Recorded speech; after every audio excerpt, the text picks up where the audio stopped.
Hi, ഇന്ന് നമ്മൾ ചെയ്യാൻ പോകുന്നത് ഓയിസ്റ്റർ സ്റ്റിച്ചാണ്. ഓയിസ്റ്റർ സ്റ്റിച്ച് യൂസ് ചെയ്യുന്നത് പെറ്റൽസും ബഡ്സും ലീവ്സും ഒക്കെ ചെയ്യാൻ വേണ്ടിയിട്ടാണ്. അപ്പോൾ നമുക്ക് എങ്ങനെയാണ് ചെയ്യുന്നതെന്ന് നോക്കാം. അപ്പോൾ ഇത് ചെയ്യാൻ വേണ്ടിയിട്ട് ഞാൻ 3 strands ആങ്കർ ത്രെഡാണ് എടുത്തേക്കുന്നത്. ഞാൻ ഇവിടെ നിന്നാണ് തുടങ്ങുന്നത്. ആദ്യം നമ്മൾ ട്വിസ്റ്റഡ് ചെയിൻ സ്റ്റിച്ചാണ് ചെയ്യാൻ പോകുന്നത്. അപ്പോൾ നമ്മൾ സാധാരണ ട്വിസ്റ്റഡ് ചെയിൻ സ്റ്റിച്ച് ചെയ്യുമ്പം ഈ ത്രെഡിൻ്റെ അതേ ലെവലിൽ തന്നെയാണ് നമ്മൾ സൂചി താഴോട്ട് ഇറക്കേണ്ടത്. പക്ഷെ നമ്മൾ ഓയിസ്റ്റർ സ്റ്റിച്ച് ചെയ്യുമ്പോൾ ഇവിടെ നിന്ന് കുറച്ച് മേളിലോട്ട് കയറ്റിയിട്ട് വേണം നമ്മൾ സൂചി താഴേക്ക് ഇറക്കാൻ. അത് കഴിഞ്ഞ് സൂചി വെളിയിലേക്ക് ഇറക്കണം. എന്നിട്ട് ഇതുപോലെ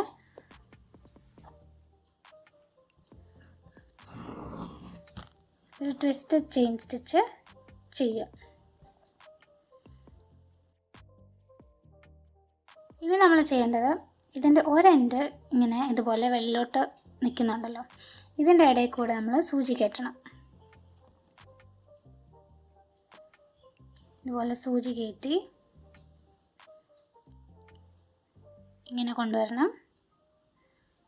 എന്നിട്ട് ഈ ഭാഗത്ത് നൂല് ഫുള്ള് ടൈറ്റായിട്ട് വലിക്കരുത്. നമ്മളിങ്ങനെ സൂചി ഇവിടെ കൊണ്ടുവന്ന് താഴേക്ക് ഇറക്കണം. ഇങ്ങനെ താഴേക്ക് ഇറക്കിയിട്ട് നമ്മളൊരു ചെയിൻ സ്റ്റിച്ചാണ് ചെയ്യാൻ പോകുന്നത്. ഇങ്ങനെ താഴോട്ട് ഇറക്കിയിട്ട് ഇവിടെ കൊണ്ടുവന്ന് സൂചി മേളിലേക്ക് കൊണ്ടുവരണം. എന്നിട്ട് നമ്മൾ സാധാരണ ചെയിൻ സ്റ്റിച്ച് ചെയ്യുന്ന പോലെ ഇങ്ങനെ വലിക്കുക. ഇനി ഇത് എൻഡ് ചെയ്യാൻ വേണ്ടിയിട്ട് ചെയിൻ സ്റ്റിച്ച് എൻഡ് ചെയ്യുന്ന പോലെ തന്നെ ഇതിൻ്റെ തൊട്ടപ്പുറത്തായിട്ട് സൂചി താഴോട്ട് ഇറക്കി കൊടുത്താൽ മതി. അപ്പോൾ ഇതാണ് ഒരു ഓയിസ്റ്റർ സ്റ്റിച്ച്. നമുക്ക് ഒന്നുകൂടെ ചെയ്യാം. ഇതുപോലെ ആദ്യം സൂചി മേളിലേക്ക് എടുത്തിട്ട് ട്വിസ്റ്റഡ് ചെയിൻ സ്റ്റിച്ചാണ് ചെയ്യുന്നത്. അപ്പോൾ എപ്പോഴും ഓർക്കണം, ട്വിസ്റ്റഡ് ചെയിൻ സ്റ്റിച്ചിൽ ഇതുപോലെ ഇതിൻ്റെ പാരലായിട്ടാണ് നമ്മൾ സൂചി താഴോട്ട് ഇറക്കുന്നത്. പക്ഷേ ഓയിസ്റ്റർ സ്റ്റിച്ചിൽ ഇവിടുന്ന് കുറച്ച് മേളിലായിട്ട് വേണം നമ്മൾ സൂചി താഴേക്ക് ഇറക്കാൻ.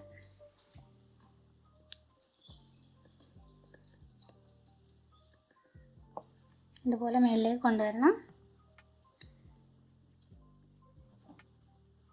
എന്നിട്ട് ഇതുപോലെ ട്വിസ്റ്റഡ് ചെയിൻ സ്റ്റിച്ച് ചെയ്യാം. നമുക്ക് ട്വിസ്റ്റഡ് ചെയിൻ സ്റ്റിച്ച് കിട്ടി. ഇനി ഇതിൻ്റെ ഇടയ്ക്കൂടെയാണ് നമ്മൾ കയറ്റേണ്ടത്. ഇതിൻ്റെ ഇടയ്ക്കൂടെ കയറ്റുമ്പോൾ ഈ എൻഡ് നിൽക്കുന്ന സൈഡിൽ കൂടെ അല്ല നമ്മൾ കയറ്റുന്നത്, ഇതിൻ്റെ ഓപ്പോസിറ്റായിട്ട്.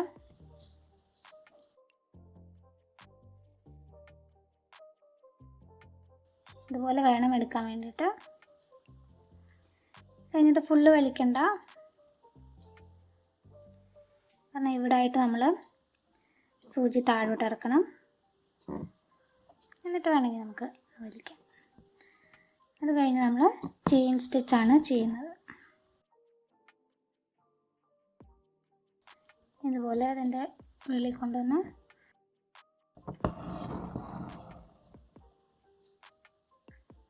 ഇതുപോലെ ചെയിൻ സ്റ്റിച്ച് ചെയ്തിട്ട് ഇതങ്ങ് ഈ സൂചി താഴേക്ക് ഇറക്കുക. അപ്പോൾ നമുക്ക് ഒരു ഓയിസ്റ്റർ സ്റ്റിച്ച് കൂടെ കിട്ടി. ഒന്നുകൂടെ നമുക്ക് ചെയ്ത് നോക്കാം.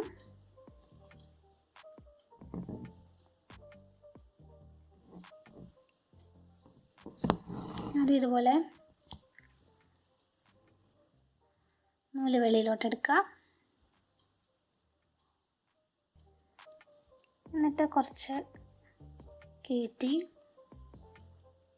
സൂചി താഴേക്ക് ഇറക്കിയിട്ട് ഇങ്ങനെ വെളിയിലേക്ക് ഇറക്കണം. അത് കഴിഞ്ഞ് ഒരു ട്വിസ്റ്റഡ് ചെയിൻ സ്റ്റിച്ച് ചെയ്യാം.